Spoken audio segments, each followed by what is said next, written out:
አምላኬ ካንተ ቀጥሎ የመጨረሻ የተስፋዬ እሱ ነው። እባክህ የማይሆን ሰው እንዳይሆን አንተ ጠብቀኝ። ዘመኔ ሙሉ ልክ እንደሚለው የሚወደኝ የሚንከባከበኝ ሰው አድርግልኝ። በጣም ፈርቻለሁ። ለቶማስ ምን እንዳልሽው በዝርዝር እስካልነገርሽኝ ድረስ ከዚህ ክፍል መውጣታችን አንድ ነገር ለማድረግ ብትሞክሪ ደግሞ ምን እንደሚፈጠር አሳይሻለሁ። የምትወጃት እህትሽ ላይ ወይም ደግሞ እናትና ወንድምሽ ላይ ያልጠበቅሽውን ነገር አድርጋለሁ። ዝም ብለሽ ከኔ ጋር ብትስማሚ ነው የሚሻልሽ።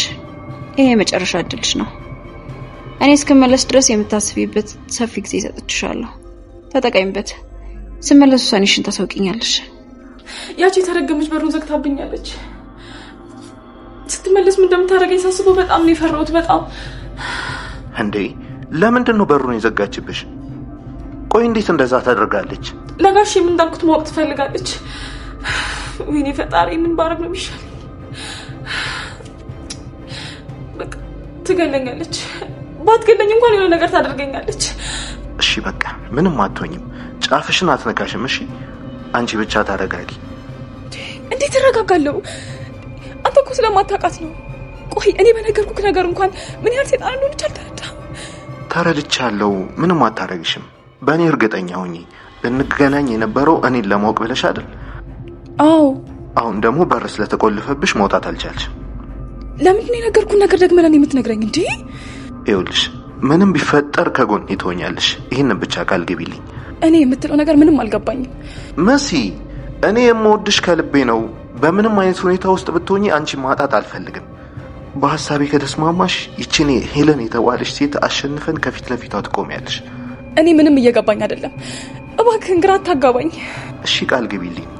በምንም አይነት ሁኔታ እጄን ይዘሽ እኔን ተደግፈሽ ለመቆም እኔ ባልሽ፣ ወንድምሽ፣ አባትሽ ሆነልሻለሁ። እንደፈለግሽ ሆናለሁ። ምን ታስቢያለሽ? ይሄንን ቃል ለመግባት እኮ መጀመሪያ አንተ ማየት አለብኝ። እሺ ፎቶ ልክልሻለሁ። እውነት ከምርህ ነው? አዎ። መሲ ለብዙ ጊዜ የማታውቀውን ፍቅረኛዋን ልትተዋወቀው ከጫፍ ደርሳለች። ታዲያ ሁለቱ በአካል መገናኘት እንዳለባቸው ከተነጋገሩ በኋላ ግን ሄለን ቤት ውስጥ ቆልፋባት እንደወጣች ትነግረዋለች።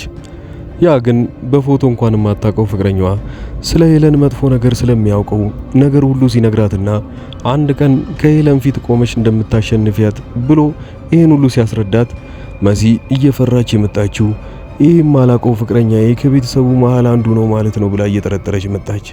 ለዚህም ደግሞ እምነቷ ፎቶ ላክልኝ ብላው ነበር። ታዲያ ወዲያውኑ ስልኳ እንደጮኸ ፎቶውን ስታየው በጣም ደንግጣ አይታችኋል። ከእናንተ ከተመልካቾቻችን ግምታችሁን እስቲ ኮሜንት ላይ አስቀምጡልኝ። ማን ይሆን? አውቃለሁ ብዙዎቻችሁ ያፌትን እንደምትገምቱ ድምፁ እሱን ይመስላል ያላችሁም ጭምር ያላችሁና ከቤተሰቡ መሃል ሌላኛውንም ሰው አትርሱት። በጣም ብዙዎቹ ከዛ ቤት ናቸው። ለሄለን ጠላቷ የሆነውና ለመሲ ፍቅረኛዋ የሆነው በአካል ለመጀመሪያ ጊዜ ሊገናኙ በሱ እምነት እንዲኖራት ሲያሳምናት የነበረውን መሲ ማን ይሆን? በነገራችን ላይ የሄለን ባለቤት ወይንም ደግሞ ቶሚ እንደጠፋ አትርሱ። ቶሚ ሲጠፋ ቀጥታ ዝም ነበር ያለው። የተናገረው ነገር የለም፣ ምልክትም አልሰጣቸውም። በዛ ላይ ስልኩ ሲደወል በሌላ ሰው እጅ እንደነበረና ያ ሰውዬ ስልኩን ሲያነሳው ወይንም ያፌት ወደ ቶሚ ይደውላሉ ብሎ ሲደውል ሌላ ሰው እንዳወራውና ያንንም ስልክ ከመሬት ላይ እንዳገኘው አይ ብዙ ሰበብ ይዞብኝ ይመጣል ብሎ የሚፈራ ከሆነ ስልኩን ባገኘበት ቦታ እንደሚመልስ ሲናገር ነበር። ያፌት ግን በተረጋጋ ሁኔታ ሲያናግረው ልጁን አይ በአካል ለኔ ተሰጠኛለህ፣ ስልኩ ባለቤት ጠፍቶብን ነውና አንተ የምታውቀው ነገር ካለ ትነግረናለህ ብሎ ያፌት ከዛ ቤት ውስጥ ወጣ። ያንን ተጣርቶ እስኪመለስ ድረስን ወደዛ ቤት አልተመለሰም። ታዲያ ሄለንም ለዚህ ነገር እንግዳ ሆናለች። ቶሚ ባለቤቷ ለምን እንደጠፋና በማን እንደተያዘ እንኳን የምታውቀው ነገር የለም። ከስራ ባልደረባዋ ጋር ልታወራ ብዙ ጊዜ ተቀጣጥራ ቢሆንም በስተመጨረሻም ተሳክቶላት ልታገኘው ይችላልች። የሄለን ልጅ ኤልሲ ያው ውጪ ወንዶች እንደሚያስቸግሯት ለመኩሪያ ከተናገረች በኋላ መኩሪያ እንደማይተባበራትና በራሷ ተንኮል ያንን እንዳጠፋች እያወቀ መልሱን ይመልስላታል። ታዲያ ኤልሲ ግን እውነትም ወንዶች እያስቸግሯት ነበር። ያስቸግሯት የነበረውም የባለ ሀብት ልጅ ናት ብለው ገንዘብ እንድታመጣ ብዙ ሰዎች ሲጠይቋት ነበር። ከዛም ውስጥ አንዱ ማን እንደሚያስፈራራትም ጅምር ታውቃላችሁ። ታዲያ መኩሪያ ግን ለክፉም ለደጉም አይም ቢያልላትም ብሎ ከኋላ ሲከተላት ነበር በድብቅ። ምናልባት እውነትም ወንዶች የሚያስቸግሯት ከሆነ ሊከላከልላት ምን ያህል ሩህሩህ እንደሆነ ታውቃላችሁ መኩሪያ። ኤልሲም ደግሞ ምን ያህል እሱ ቆፍጣናና ለነገሮች የማይመለስ እንደሆነ ስለመታቅ ነበረ እርዳታዋን ከሱ የጠየቀችው። ይሄኔ ወዲያውኑ ወደ ደረሰበት ቦታ እንኳን ቢሄድም እሷ እውነትም የሚተናኮሏትን ወንዶች ካየ በኋላ ይደባደባል። ነገር ግን ይሄን ካደረገ በኋላ መኩሪያ አንድ ነገር ትዝ ይለዋል። ነገሩን ሲያጣራና ምክንያቱንም ሲረዳ በእሷ ጥፋት እንደተደባደበም ጭምር እነሱ ያደረጉት ነገር እንደሌለ እሷ ጥፋተኛ ሆና ስለተገኘች ነበር ሲፈልጓት የነበሩት። ይህንን ከሰማ በኋላ ይናደዳል። መኩሪያ ወደ ኤልሲ መለስ ሲልና አንቺ ጥፋት እዛ እንድደባደብ አደረግሽኝ። አሁን ላይ ይህንን ጥፋት ዝም ብዬ አላየውም። ቤተሰቦች ሲመጡ እንነጋገርበታለን ይላታል። ይህን ነገር ሆነም ቀረም ኤልሲ ቤተሰቦቿ እንዲሰሙ አትፈልግም፣ ቶሚም ሆነ ሄለን። ስለዚህ ከመኩሪያ ጋር ያላትን ድርድር ትጀምራለች። በገንዘብ ለመደለል ብትሞክርም ግን እሱ የዋዛ አልነበረምና ገንዘብ እንደማይፈልግ እየሳቀ ይነግራታል። ታዲያ እስኪመሽ ድረስ ጠብቆ አሁንም ቢሆን በቆራጥነቱ ለቤተሰቦቿ እንደሚናገር እየጠበቀ ባለበት ሰዓት ላይ አንድ እንግዳ የሆነ ሰው ማንነቱ ሳይታወቅ ቤቱን እያንኳኳ ነበረ። ቶሚ በማን ታግቶ ይሆን? ቶሚ ታዲያ ከቤት ከጠፋ በኋላ ሄለን እየጠረጠረች የነበረችው ያው የሥራ ባልደረባዋ ምናልባት አግቶት ይሆናል ብላ ነበረ። ወዲያውኑ እንዳገኘችው ሲነጋገሩ የሥራ ባልደረባዋ እንደማይወዳትና አሁን ላይ ብዙ ችግሮች ይዛባቸው እንደመጣች ጭምር እየነገራት ከዚህ በኋላ ከሷ ጋር መስራት እንደማይፈልግም እያመናጨቀ ሲነግራት ነበረ። ሄለን በዚህ በጣም ትናደዳለች። ከዚህ በፊት ስንት ነገሮችን አብረን እየሰራን አሁን ላይ ልትከዳኝ ማሰብ በጣም አሳዛኝና አናዳጅ ነገር ነው ብላ እየነገረችው ነው። በዛውም ልክ እያስጠነቀቀችው ነበረ። እስካሁን ድረስ የኔን ነገር የምታውቀው ጥሩ ጎኔን ነው፣ ከዚህ በኋላ ደግሞ መጥፎ ጎኔን አሳያለሁ ትለዋለች። በዚህ ምክንያት ግን አዲሱ የሥራ ባልደረባዋ ያው ሊያገባ እንደሆነና ከዚህ በኋላ ንጹህ ህይወት ወይንም ንጹህ ኑሮ መኖር እንደሚፈልግ ከዚህ ስራ ውስጥ መውጣትም ጭምር እንደሚፈልግ ይነግራታል። ያ ማለት እንግዲህ ሄለን ብቻዋን ስራዋን መቀጠል ይኖርባታል ማለት ነው። ሄለንም መልሳ እንዴት ትለዋለች፣ እኔ ይህንን ስራ አብረን የጀመርነው አሁን ላይ ደግሞ ለመጋለጥ ጫፍ ላይ በደረስበት ሰዓት ላይ አንተ ህይወቴን እመራለሁ ከዚህ ነገር መውጣት አለብኝ ብለህ ራስን በማታለል ብቻ ከዚህ ነገር አትወጣም። በቀላሉ የምንላቀቅ አይሆንም። ይህንን ወንጀል አብረን የጀመርነው አብለን ነው የምንጨርሰው። አሁን ላይ ነገሮች እየተበላሹ ሲመጡ ነው መሸሽ የጀመርከው ብላ በራሷ ማሰብ ትጀምራለች። ስለዚህ አስብና ጠብቅ፣ አሁን ላይ መጥፎ ነገሬን ማሳይ ይሆናል በቅርብ ጊዜ ውስጥ። እሱም ደግሞ እንደነገራት ከሆነ ሰርግ እንደሚኖረውና በቅርቡ እንደሚያገባ ከነገራት በኋላ እሷም ደግሞ ያው ሰርጉ ላይ አንድ ተንኮል ማሰቧ የማይቀር ነገር ነው። ሄለን ግን ቅድሚያ የሚያሳስባት ነገር አለ። ቶሚ የት ጠፋ የሚለው። መሲ ቤዙ ውስጥ እንደተዘጋባት ሁላችሁም ታውቃላችሁ። ታዲያ ወዲያውኑ ሄለን እንደተመለሰች አንድ ነገር ማወቅ እንደምትፈልግ ተናግራለች። መሲ ታዲያ የጨነቃት ነገር ቢኖር ያ ነው። እሷ ስትመለስ ምን ታረጋኛለች ብላ ነው የምታስበው። በነገራችን ላይ መጀመሪያውኑ መሲ ላይ ተቆልፎባት የሄደው የመሲን ጓደኛ ታውቋታላችሁ መቼስ፣ የመኩሪያ ፍቅረኛዋ ማለት ነው።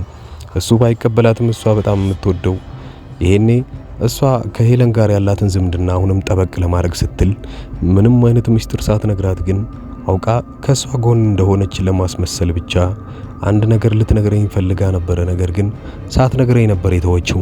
ያን ነገር ማወጣጣት ይሆናል ብላ ያው ለሄለን እምነቷን ለማሳየት ያህል ያን ነገር ታደርጋለች። ነገር ግን እሱ ማረግዋ አንድ መጥፎ ነገሩ ቢኖር ያው መሲ አሁንም ቢሆን አንድ ነገር ደብቃለች ብላ ሄለን ሙሉ ለሙሉ እንድትጠረጥርና በሩ እንዲዘጋባት ያደረገው በዛ ምክንያት ነው። ይሄኔ መሲ ምናልባት ያደረኩት ነገር ታውቆብኛል፣ እኔ ማስታወስም እንደምችል ሊታወቅብኝ ይችላል፣ ያንን አውቃ ይሆናል እንደዚህ ያደረገችኝ ብላ ቀድማውኑ እጅ ልትሰጥ ትችላለች ማለት ነው።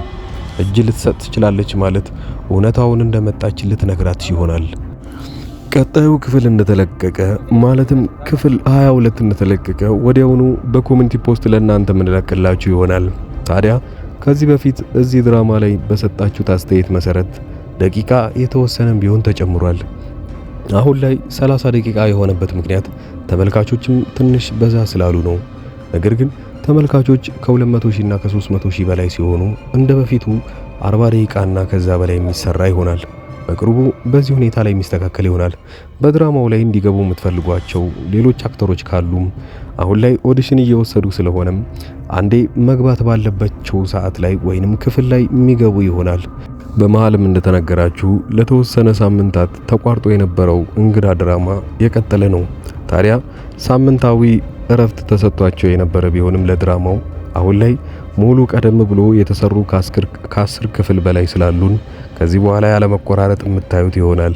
በዚሁ ላይ ያላችሁን አስተያየት እየሰጣችሁን በዚሁ አጋጣሚ የግል ስራዬን ላስተዋውቃችሁ። ምናልባት እናንተ ከውጭ ሀገር ሆናችሁ የሚጠቅማችሁ ከሆነ ቪዲዮውን በደንብ በማየት እኔን በዋትስአፕ በቴሌግራም እና በኢሞ ማውራት ትችላላችሁ። እዚህ አጠገቤ የምታዩቸውን እቃዎች እንዳለ እዚሁ አዲስ አበባ ውስጥ ሆኜ ወደ ተለያዩ ሰዎች በትዕዛዝ የማደርሳቸው እቃዎች ናቸው እና በእነዚህ እቃዎች ላይ ማንኛውንም ወይንም ዋጋ እናንተ ለቤተሰቦቻችሁ ወይንም ለማንኛውም ሰው ለማዘዝ ከፈለጋችሁ እኔን በቴሌግራም በዋትስአፕ እና በኢሞ ማውራት ትችላላችሁ።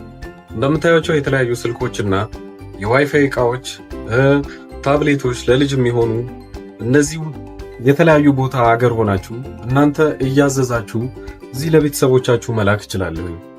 ከኤሌክትሮኒክስ እቃዎች ውጪ ያሉትን እቃዎችንም እኔ ጋር ማግኘት ትችላላችሁ። እነሱም በእርግጥ ራሴ ባልሸጣቸውም ዋጋውን የተለያዩ ከሚሸጡ ሰዎች ጋር ወይም መርካቶ አጠገቤ ስለሆነ እዛ ያለውን ዋጋ እያጣራው ለእናንተ መላክ እችላለሁኝ ማለት ነው። ከዚህ በቀደም እንደሚታወቀው በትልቁ ቻናሌ ላይ እነዚህን እቃዎች ሳደርስ ለብዙ ሰዎች ሳደርስና ብዙ ሰዎችም ሲያዙኝ ነበሩ። አብዛኛው ጊዜ ሰው እያዘዘኝ የነበረው የተለያዩ ስልኮችን ነበረ። እነዛንም ስልኮች አዲስ አበባ ውስጥ በአንድ ቀን እያደረስኩኝ ነው።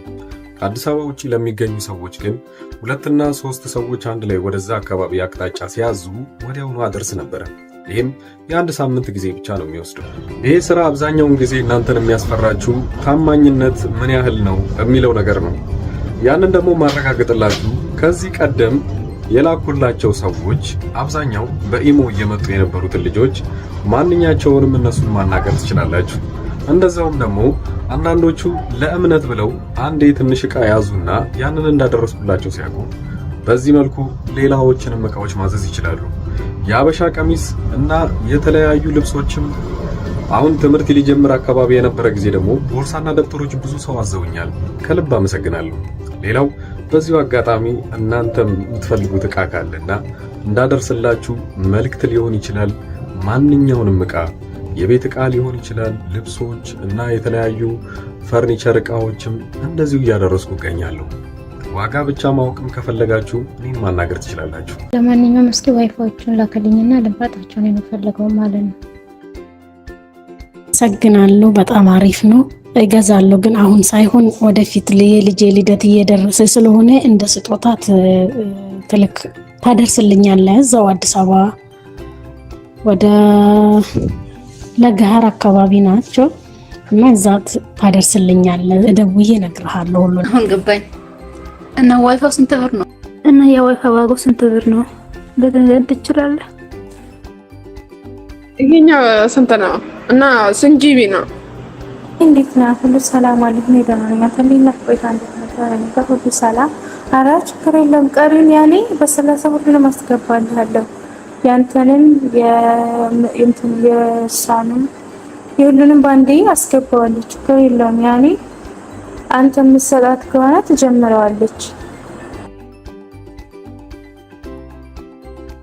ማይማር ይሄንን እስቲ አጣራ። ኮፍያዎች ስንት ናቸው? እስቲ ጠይቅ እስቲ እና አጣራሽ። ብዙ አይነት ነው ያለው፣ ግን ይሄንን ነው ያደረኩልክ። እስቲ እንትን ያልኩት የላኩልክ እስቲ ቦሌ ያምጣውና ከዛ አንተ ጋር ገከው ሻንጣው ማለት ነው። ከዛ በኋላ አንድ ላይ ነው የምትሰጣ ከሞባይሉ ጋር ማለት ነው። ከይቅርታ ጋር ግን ከልብ ላስቸግርክ ነው። ዋትስአፕ ላይ ልኬልሃለሁ የሰውየውን ቁጥር ማለት ነው። እና የት ነው አለኝ ሉሉ ምንድነው እሱን እስቲ አንተ ከዛ እሱን ካመጣክ በኋላ ተለወለልካለች። የጀመሩት ከዚህ በፊት በነበሩት ቪዲዮዎች ላይ በለቀኩት ማስታወቂያ ነው። ያው ለሌሎቹ እና አዲስ አበባ ውስጥ ቅርብ ለሆኑ ሰዎች ወዲያውኑ በአንድ ቀን ውስጥ አድርሰንላቸዋል። እናም የተለያዩም ሰዎች አሁን ላይ ትክክለኛ እኔ እንደምሰራ ለማወቅ የመጡና እናም በቀጣይ ደሞዛቸው ወይንም በሌላ ጊዜ ዕቃ ሲፈልጉ ከኛ ማዘዝ እንደሚችሉ አረጋግጠው ሄደዋል። ያንን ብቻ ለማወቅ ብቻ ሳይሆን የተለያዩ እቃዎችን ዋጋቸው ምን ያህል ነው ወይንም እናንተ ካላችሁበት ሱቅ ወይንም እናንተ ካላችሁበት ሰፈር ጋር ዋጋውን ምን ያህል ቅናሽ ነው የሚለውን ካያችሁ እቃውን ወዲያውኑ ማዘዝ ትችላላችሁ።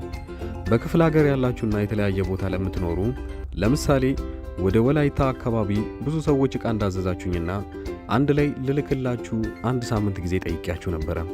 ያም ሆነም ወደ ራቅ ወዳሉ ቦታዎች ላይ እቃ የምንልከው 3 እና 4 ሰዎች ስትሆኑ ነው። እቃውን ወዲያውኑ አንድ ላይ የምናደርስላችሁ ይሆናል። ለጊዜው ግን አዲስ አበባ ውስጥ ለሆናችሁ ዋና ዋና የሚባሉ ወደ ባህር ዳር፣ ወደ ጎንደርና ወደ ባህር ዳር ሌላው መስመር በሚገኙ ቦታዎች አንድ ላይ እቃዎችን እንልካለን። እናንተ ብቻ በተለመደው መልኩ ከኛ ምንም አይነት መረጃ ማግኘት ስለምትችሉ በዚህ ሁኔታ ላይ መጠየቅም ትችላላችሁ። በቴሌግራም በዋትስአፕ እና በኢሞ እዚህ ፊት ለፊት ላይ የምታዩት ቁጥር በዚህ እኔን ማናገር ትችላላችሁ። መልካም ጊዜ።